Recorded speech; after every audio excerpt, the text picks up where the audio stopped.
Friends, I am so excited for who we have on the show today. I'm sitting here with my friend Sharon McMahon, who you may know online as Sharon Says So. Sharon, I am totally honored and just thrilled to have you back on the show. Thank you for coming. Thanks for inviting me. I'm happy to be here. For women who haven't gotten to meet you yet, can you give us a quick snapshot about who you are? And I'd love to hear a fun fact about you as well. I am a number one New York Times bestselling author of The Small You and sure the are. Mighty. You sure are. Yes, I Yes, you am. are. Yes, I am the founder of thepreamble.com. I am the creator of Sharon Says So, which is perhaps where a lot of people might know me from, is from my social media accounts. Those are sort of, and for a long time, I was a teacher, just like a classroom government and law teacher. And that's how I really busted my chops learning how to talk about some of these topics. Maybe that's the wrong way to say it. I really cut my teeth in learning how to talk about politics and government in a nonpartisan way, because that's what I was doing in the classroom every day, was helping students think about important issues without telling them which opinion was, the one they needed to have. So that's a little bit about my curriculum. But a fun fact, which you can't see on the internet, but you would be able to tell if you met me in person, is that I am 6 feet tall. I am very tall. Yeah. I love this about you. Yes. I love this about you. When you see me on the internet, it's mostly head and shoulders. Maybe if you see a full body picture, you might be able to be like, oh yeah, she looks pretty tall. But when you see me in real life, you're like, dang, you really are taller than on the internet. And then I wear heels on top of it. So it gets to be it's rather intimidating. As It's it rather should be. intimidating. As I it used should it to be. my advantage in the classroom for sure, though. If a large person just sort of moves a little closer to you, and you're a little intimidated of okay, I guess I'm putting my phone away. Never mind. I You just used it to my advantage. you loom a lot It's just over loomed. people. I Yeah. loomed over the desks, and it forced children to behave. Mm-hmm. That is so amazing. I am also tall, not quite as tall, but I'm 5'9.5". Yeah. And my best friend is 6'1". So it's we're tall girls unite. Yeah. This is a great club. That's right. That's It's a right. great And club. tall women always notice each other. If you are not tall, you don't know this about tall women, but tall women always notice each other. They very often say something to each other in public. If we were to meet in public, we would both comment of oh, I love how tall you are. Oh my gosh, it's so nice to meet another tall woman. We would for sure say something if we met in public. I love it. I love it. Solidarity, sister. Mm-hmm. Sharon, I just have to say this at the beginning because I don't know how many. I think when we know people online or follow people online, we have this idea that they are hearing all the time how important their work is or how great the work they're doing is, but I find that that's just not quite as true. Maybe everyone's just a person. And so I don't know how often, I hope people say this to you all the time, but the work you're doing is essential. And I'm trying to think of the exact right word, and all the words that are coming to mind are anointed, for such a time as this. I just truly, the only things I can think of are that you are exactly where the world needs you to be in doing work that we desperately need you to do. And I know it must be very hard and very exhausting. And so I just thank you. Thank you for following all the little steps that brought you, that prepared all the Slumdog Millionaire steps that brought you to this moment and prepared you. And thank you for doing this work that has to be absolutely exhausting, but truly you're holding us up in a lot of ways. And so truly, thank you. That's so kind. Thank you. It makes a difference to hear it though. All humans want to feel what they do matters. That's an innate human desire to feel I have a sense of purpose. I make a difference. And it can be easy to convince yourself that that's not really true. When you try to do things and then it doesn't have the desired effect immediately, it can be easy to convince yourself that what you do, it doesn't matter. That you know what, nobody cares. I could go away tomorrow and nobody would care. So I think it's, well, first of all, thank you for the encouragement, but it's also like a reminder that we need to be encouraging each other to keep going. It's not just about me, but you don't know what somebody's dealing with behind the scenes. And just saying, I see you, I appreciate you, your work is important, it's meaningful to your friend or to an acquaintance. Like, you don't know how much that might be like the wind beneath their wings, to be cliched about it, for that day, that convinces them to keep going another day. Yeah. Like it's everybody. I don't think that there's a single person on the planet who is big enough or gets enough of that they don't wonder or they don't worry or they don't I think it's just absolutely everybody needs that. So that's from me to you today. Thank you. So now, what's happening in our world? What's happening? Not to totally put you on the spot, but to put you on the spot, I feel like a lot of my listeners have pop in and out when it comes to the news. We have a general idea of what's happening, but we're not. I mean, I think for our mental health sake, we're trying not to press refresh on CNN's homepage or whatever. And also, if you miss the beginning of something, it's hard to catch up. Yeah. So can you, sorry to do this to you, but can you give us sort of an overview of what's been going on for the last 6 months-ish and really why the things that are happening are significant? Yeah, I think that you make a good point that if you weren't paying attention from the beginning, it's hard to catch up. It's a little bit like, I'm not going to start watching Succession at season 3. You know what I mean? I need to start from the beginning, but that means I'm making a giant commitment, and I may not have the bandwidth in that moment to be let me start with season 1. So a lot of times you don't know that something's about to turn into something, and so you're like, oh, this happened in there was this attack somewhere, and it ends up being this decades-long war, and you're like, well, I didn't know at the beginning that that's what this was leading to, and it's hard to no one has the Cliff's Notes back to the beginning. Yeah. I think that's a really apt observation, that and then it's easy to just be like, you know what, I know that something's going on, but I don't know what it is. And you just kind of ignore it. Yeah. So 6 months is a long time in the United States. Obviously, maybe you heard we had a presidential election and we had a change in administration, which was going to happen either way. But we had a pendulum swing to the right in the United States. And it's not the only place in the world that there's been a pendulum swing to the right. It's happened in a number of places in Europe as well. And so we now have Republican control of both houses of Congress, both the Senate and the House of Representatives, and we have Republican control of the presidency, and also Republican or right-leaning control of the Supreme Court. So it is this, and again, I understand the Supreme Court's not elected, but we do have this sort of trifecta of government that is aligned with the American version of the right. Now, I'm sure you're familiar, because you know a little bit about European politics, that what is left in the United States is not left in Europe, and what's right in the United States is not right in Europe. So I'm talking really specifically about the United States right now. So since the new administration has come into office, they have been trying to deliver on some of their campaign promises, particularly when it comes to DOGE, the Department of Government Efficiency, which is something that Elon Musk has sort of taken the helm of, at least symbolically. And initially, it had been that that President Trump had said that it was going to be run by two people, by Elon Musk and Vivek Ramaswamy. And Ramaswamy was out basically before the inauguration even happened. He is no longer part of that. He is looking into running for governor in Ohio. So he's doing something else. Okay. So the DOGE, Department of Government Efficiency, has been very, very controversial in the last couple of months in the United States. It's now been almost exactly, as of the time of this recording, it's been about 2 months since the new president has been in office. Very controversial in that they've been accessing a lot of private data. They have been using a chainsaw, which again is the imagery that Elon Musk uses. It's not my interpretation. A chainsaw of cutting off giant chunks of government services.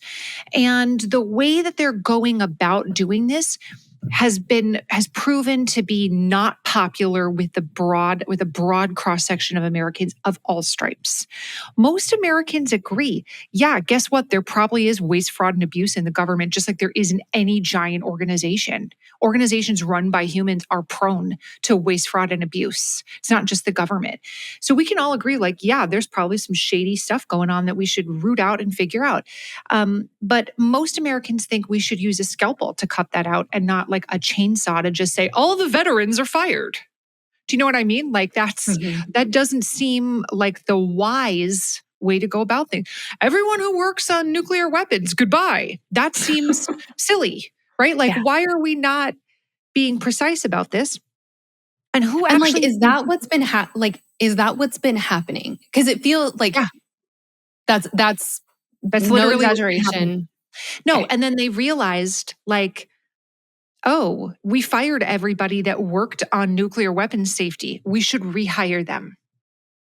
So that's an actual thing that happened, is then they went back to the people and offered that the Department of Energy offered them their jobs back. We haven't fired every veteran in the United States government, but we have been making large cuts to the Department of Veterans Affairs. And some of those people who are being cut are, of course, veterans, and we're cutting services to veterans at a time when most Americans think we need to do more for veterans, not less for veterans. And those are just two examples. We could spend 2 hours talking about all of the DOGE things that are going on, but that has been, the favorability is polling in the 25%, which is very low in terms of what they're doing. People support the mission. They don't support the way the mission is being carried out. Okay. So that's the first thing. The next big thing that's been happening in the United States is related to immigration. And this was something that President Trump really campaigned strongly on, is he wanted to pretty radically change the way immigration works in the United States, saying that we have too many illegal immigrants, that we need to close the border, that we need to carry out mass deportations. And since the president has taken office, we have seen a very dramatic drop in encounters, which is the legal term, the encounters at the southern border, meaning fewer people are trying to cross the border into the United States. Dramatically fewer people are trying to cross the border. In the past, under the Biden administration, some of those numbers have been record highs. So we saw record high numbers of border crossings, and now we are seeing not record low, but recent record low crossings under the Trump administration, dramatic drops. Some of this has to do with a fear of being immediately deported without any kind of legal hearing, et cetera. So that has been one thing that his administration would say we've been very successful at doing, is reducing the number of border crossings. We've also seen, though, going along with this, sort of this idea of like rounding up groups of migrants, putting them on planes and flying them to places in Central America that have agreed to, for a fee, we're paying these countries in Central America, put the migrants in prison in Central America. So not returning people to where they came from? No. Just rounding people up and sending them to prisons in a country where they're not, in like El Salvador. Mm-hmm. Yes. Some of these people were alleged to be members of a violent Venezuelan street gang. A little over 100 of them were. And that may very well be true. I don't have any reason to doubt that some of these people were members of the Venezuelan street gang. And some of them have been accused of serious crimes like murder or assault. They have not necessarily been convicted of those crimes or put on trial for those crimes in the United States. But the president alleges, you're not entitled to due process when you are an enemy invader. That is, he has invoked something called the Enemy Alien Act, which is a law from the 1700s that allows him to say, we're being invaded by an enemy. In this case, it is this Venezuelan street gang. And we are just going to expel everyone that we believe to be from Venezuela. And so that is the law that he is using to be able to do that. Now, he's gotten into some pretty big trouble over the last couple of days. His administration has related to putting these people on planes and sending them to El Salvador and other countries. And I can get into that if you're interested, but I'm trying to go fast. But there have been a number of courts who have literally yelled at the Trump administration in open court about the alleged defiance of court orders to stop putting people on planes, turn the planes that are in the sky around.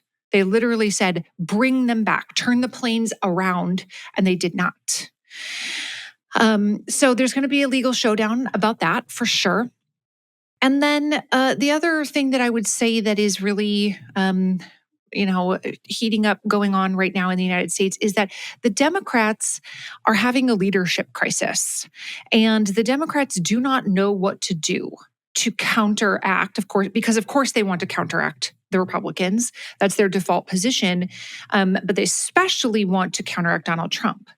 And it seems very much, and this is not just from an outsider's perspective. I'm not a member of any political party. This is also from the insider's perspective of Democrat members of Congress who are going on the media, doing media tours saying, we're in trouble. We don't have good leadership. We're all over the place. The current leadership is not taking us anywhere good. And this is also reflected in the American electorate, who now says that the Democratic Party's popularity has sunk to a record low since they started tracking these statistics in the early 90s. So in the last 35 years, and by the way, it has sunk 20 points. The favorability rating for the Democratic Party has sunk 20 points since January of 2021. So in the last 4 years, the Democratic Party popularity has tanked. And that's amongst both Republicans and Democrats. And then within the Democratic Party, there's been a big shift to an idea that Democrats want their leadership to spend all of their time opposing the Trump agenda and stop spending time trying to negotiate with Republicans to get bills passed about things that the Democrats want to pass bills about. Stop trying to get bills passed to build whatever thing it is and do everything you can to oppose the Trump agenda. And I've seen some Democratic leaders saying things like, no, I don't want you to spend any time negotiating with terrorists.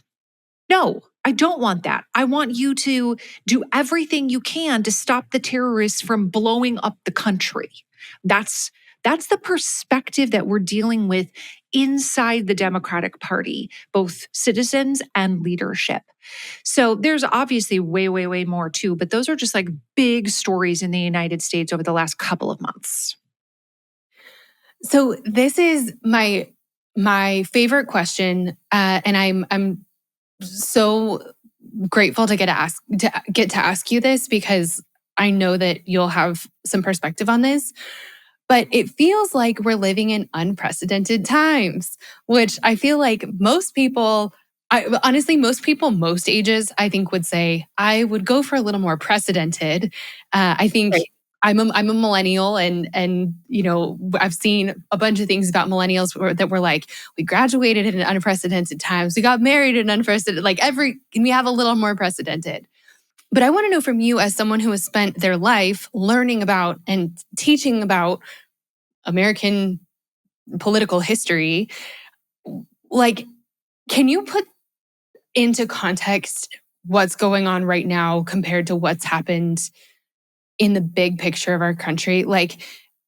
Is this as bad as it feels to those of us who didn't live, 100 years ago? Yeah, I think it's a great question. And it's something that people ask me about all the time, and I know is on people's minds, because they hear all the time, like, well, here we go.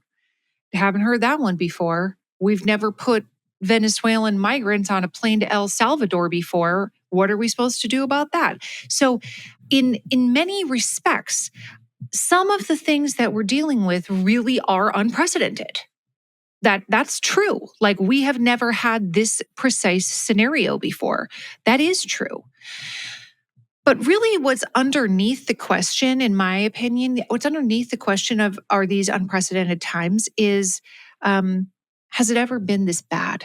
Sharon, are we going down? That's the question. Can we come back from this? That's what's underneath it. It's not about even necessarily the specific set of facts. It's like, I feel like we're going to hell in a handbasket.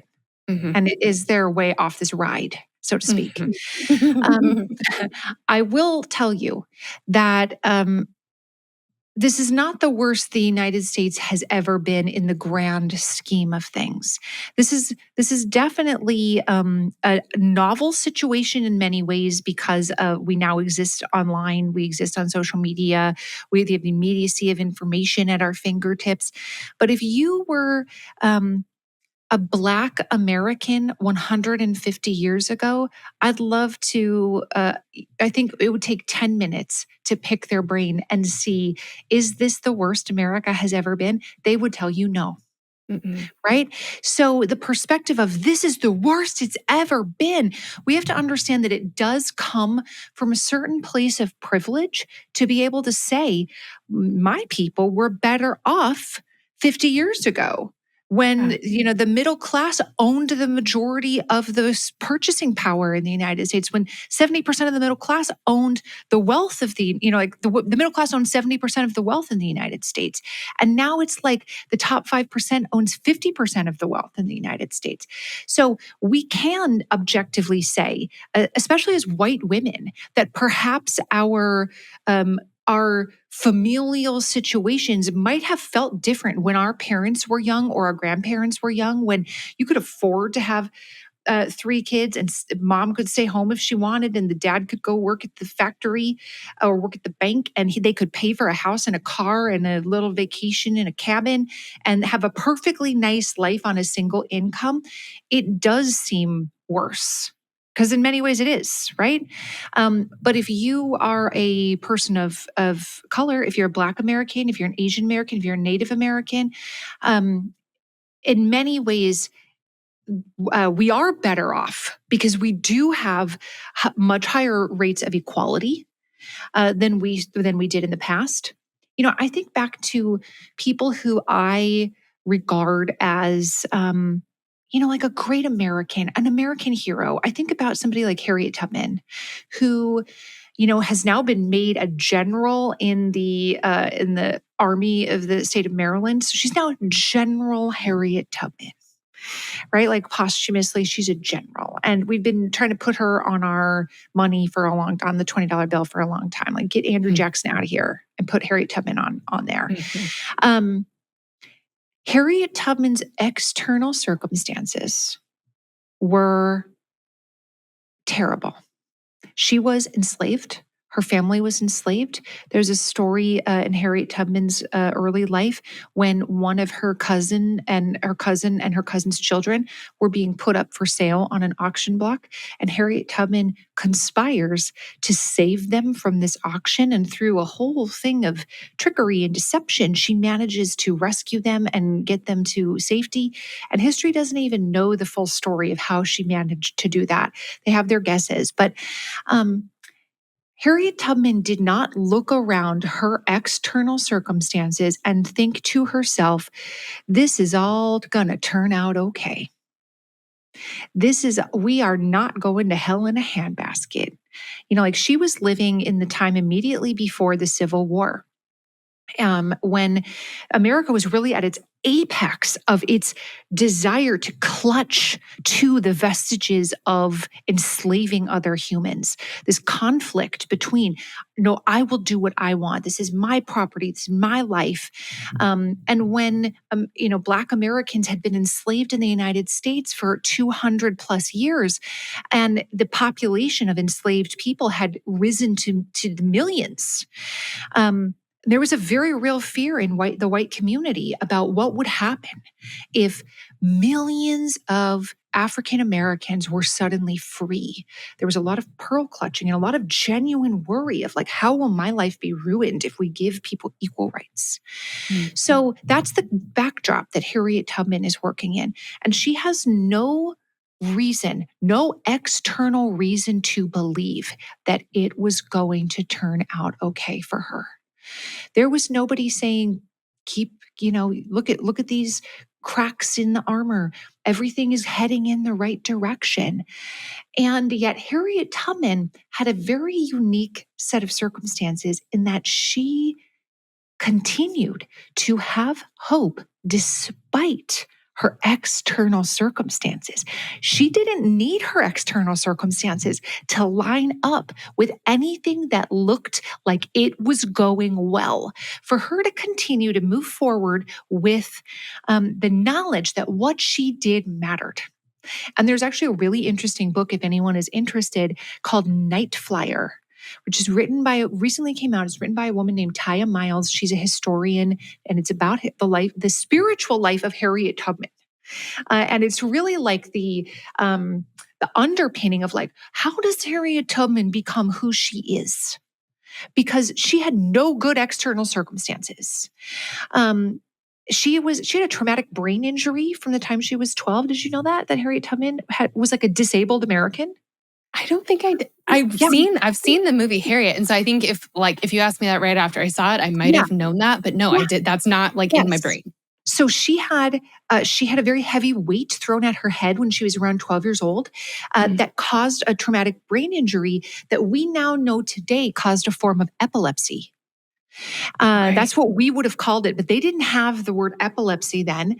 And they just talked about how she had like fits or spells, or, she would appear to fall asleep when she's having these sort of epileptic seizures.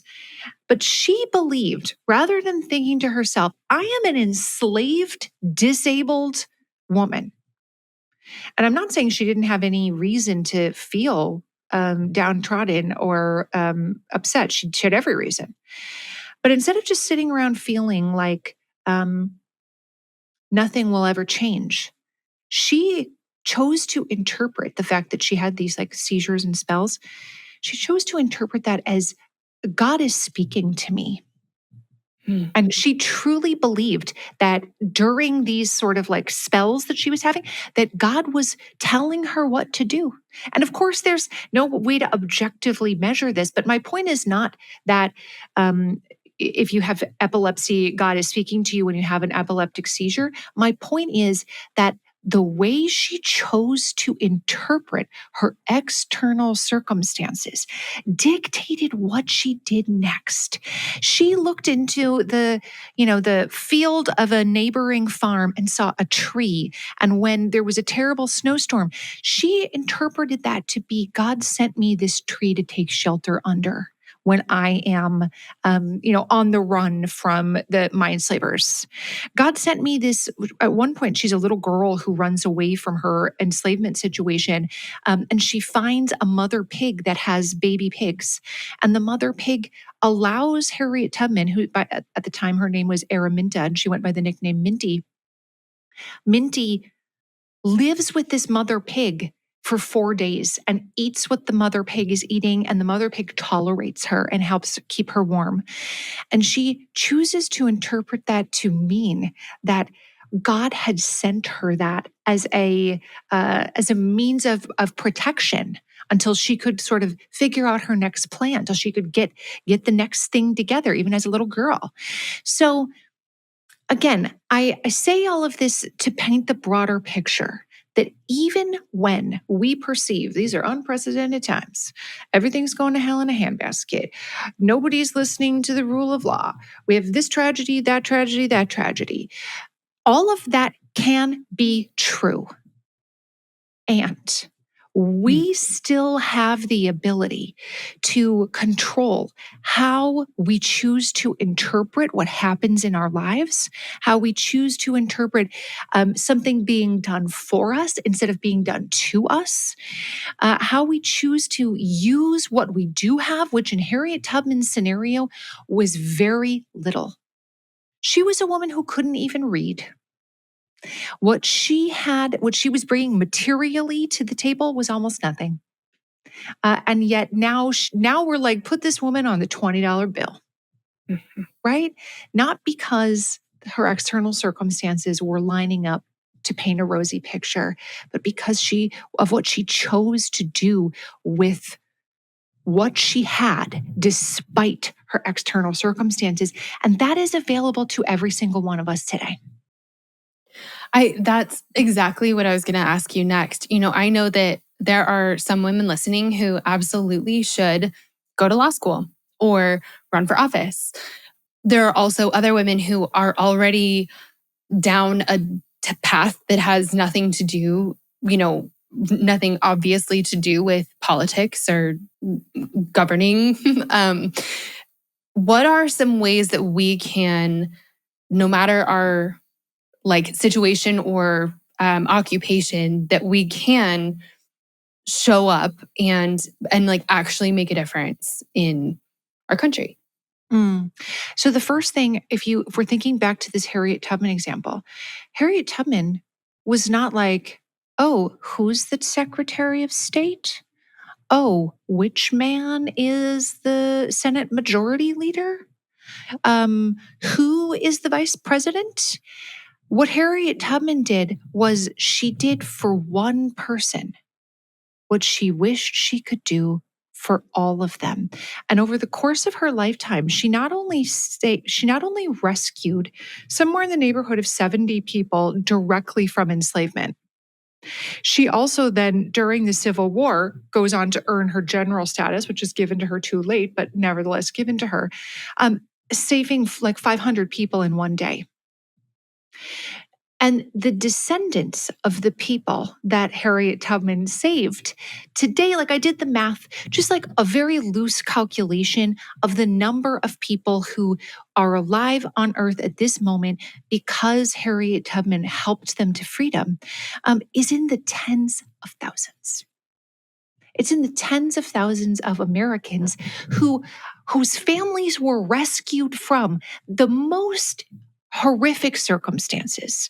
Chattel slavery you cannot overstate the severity of chattel slavery, about how horrific it was.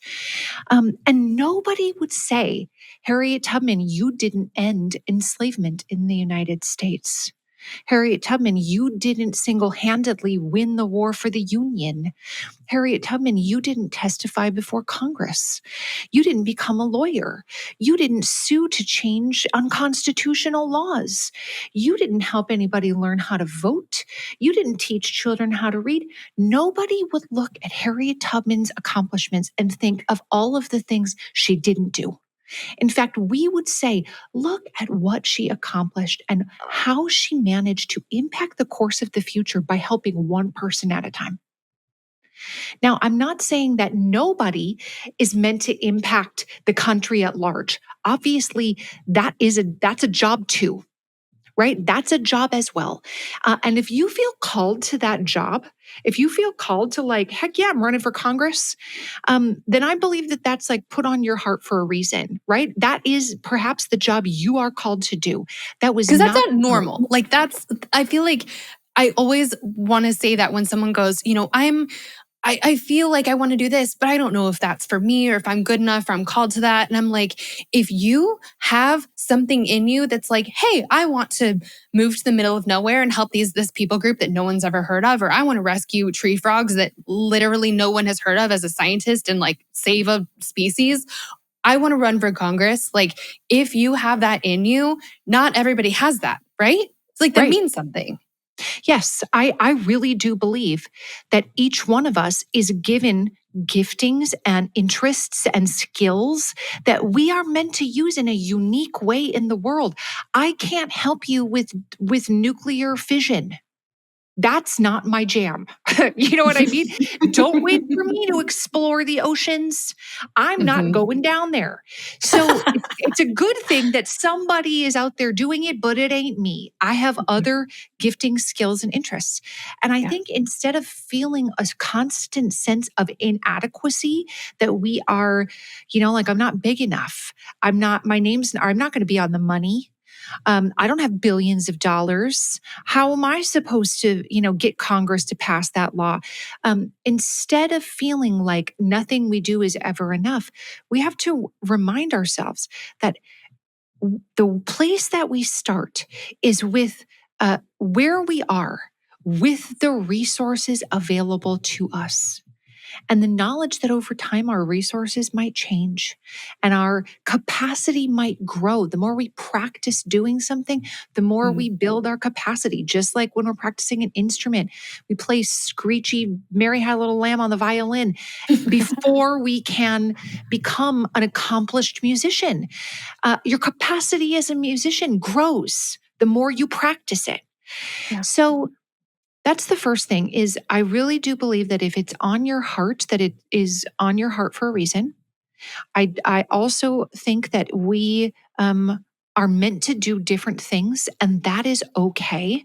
It's okay for me to care about working with this organization while you care about working with that organization.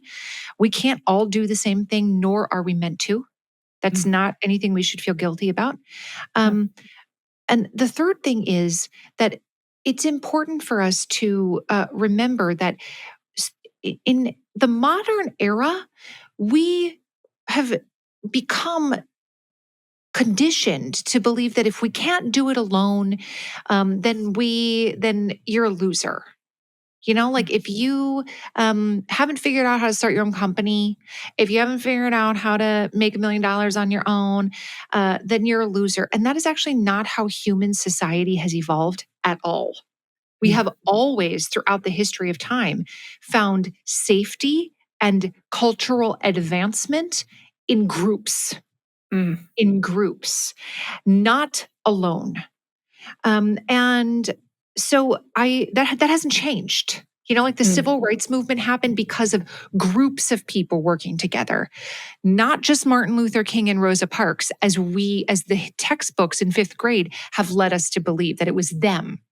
When in Mhm. reality, it was large groups of people working together, pulling the oars towards a common goal. So if you are feeling like nothing I do matters, I made 5 phone calls and nobody cared, join an organization that does the thing that you care about. There is a tremendous amount of impact in the organization of groups. A lot of times those groups have infrastructure, they have know-how, they have contacts, they understand the system, and you might actually feel like you are far more effective joining a group that works on whatever it is you care about: child hunger, gun safety, pick a topic, tree frogs. You might find a lot more solidarity and hope in a group than trying to save the tree frogs solitarily. Yeah, that makes a lot of sense.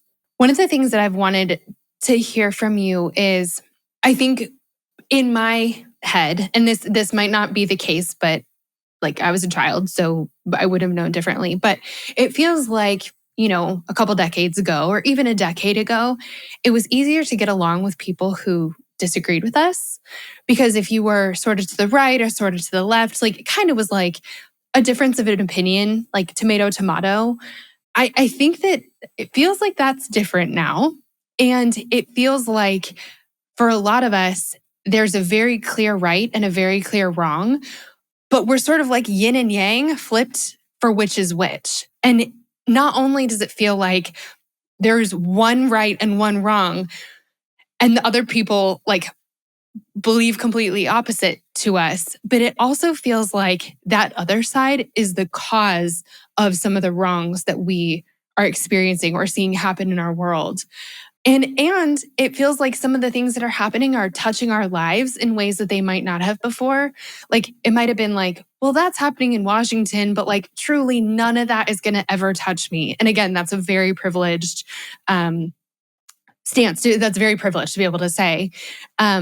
But like, I don't know how many people now feel like, well, what's happening at the top doesn't affect me. I think it feels like it really does on a day-to-day basis.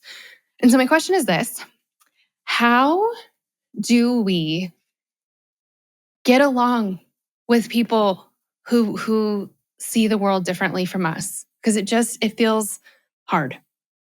And I feel like the answer can't be we don't. Like that doesn't seem like it would take us very far. Yeah, it's a very real question that I know lots of people are grappling with. Lots of scientists are studying, and it's on the minds of so many people. And yes, I think we can look back to our childhoods and be like, yeah, when I was growing up, my neighbor had a political sign for a different person in their yard, and my parents still helped them shovel when it snowed. Like it didn't seem like we needed to hate each other because we had differences of opinion. And now I do think that political parties have become emblematic of your existence, meaning the other side represents an existential crisis to who you are. If you are, say, for example, an LGBTQ American, it can seem like the right-leaning side of the aisle seems like an existential crisis to who you are. You don't even think that I have the right to exist. And if you are a member of a certain, say, religious group, it can feel like everything the left is doing is an existential crisis about your right to exist. So that I think is really the difference, is that this is not about tax policies. This is not about like, what should the top marginal tax rate be? Do you know what I mean? It doesn't seem like that anymore. It seems like the John McCain's and the Mitt Romneys and the, like that kind of era of like, let's be nice and work together has faded. I'll tell you something that I recently interviewed Condoleezza Rice, who casual. She's casual. That's incredible. Is a lifelong Republican, obviously worked as Secretary of State under George W. Bush, was his national security advisor, like an incredibly accomplished woman. She's a concert pianist. She still plays concerts. She speaks like 5 languages. She's like a PhD in political science. She now runs an institution at Stanford. Classic underachiever. Yes, very, very underachieving, obviously. Yeah. So she has a lot of experience in Washington. And I asked her a variation of this question. And she said something that I think is like really worth considering, which is that we think that compromise and coalition building is about creating a mushy middle where we both have to give up a bunch of what we want, and that neither of us is really very happy, and that we have to abandon our deeply held important beliefs in order to create compromise. That's how it feels in this moment. Like if I talk to you and your viewpoints are different than mine, that I'm co-signing everything you believe. If you are anti-LGBTQ or you're anti-Christian nationalism or whatever it is, if I talk to you, I'm co-signing everything you stand for. That's how people feel. And so consequently, it makes us want to hide in our little silos of like-minded people and never interact with people who are outside of those silos because we're afraid that we're going to be attacked for it. But she said, we need to stop thinking about this as a mushy middle where both of us have to give up our firmly held beliefs. And she said, we need to find the overlap of our firm foundations. And in my mind, it seems a little bit like the imagery of overlapping like tectonic plates. Like where you have this firm belief in X and where I have this firm belief in Y, Z is a place where we both can say, this overlap happens, where both of us can say, I agree with that. I agree with that. I firmly believe that. I firmly believe that nobody should go to school hungry. I firmly believe that. I firmly believe that no children with cancer should be denied medical care. I firmly believe that.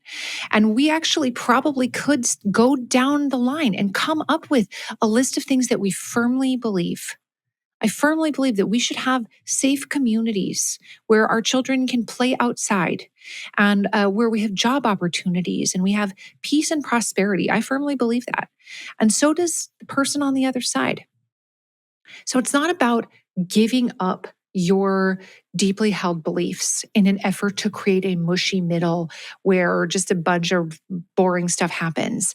It's about finding the overlap of your firmly held beliefs. And that is where we can build the foundation of something worth having. Right? You can't build the foundation of something worth having in a mushy, shifting sand environment. Yeah. And so to me, that's a reframe that I feel is useful. That I'm not asking you to well, sometimes you should believe X and sometimes you should believe Y. I'm not co-signing everything you believe. It's not those things. It's allowing you to have your deeply held beliefs. Many of these deeply held beliefs are rooted in people's religious traditions or moral values. Mm-hmm. And so asking them to abandon them is like asking them to abandon a portion of their identity. And that's a really difficult ask for people. So instead of asking people to abandon a portion of their identity, where is the firm foundation that we can build something worth having on? And that is the place to start. If we start there, we will find that we can construct something worth having because this country is worth having. We have built something beautiful here, despite all of the problems that we've had, despite all of the tragedies that we've perpetuated, despite all of the ways that we've gotten it wrong. This is not a pie in the sky view of America. We've gotten many things wrong, but there are some things that we've gotten right. And those things are worth saving and they're worth building upon. And those overlapping firm foundations are where we can really start to feel like we're making a difference in our country. Sharon, I am such a fan of yours and I'm so grateful for your work. And I just thank you for your time. Thank you for the hope. Yeah, it's my pleasure. I'd be happy to come back anytime. Just let me know. Sold. You heard it here, guys. You heard it here. Seriously, thank you. Yes, my pleasure.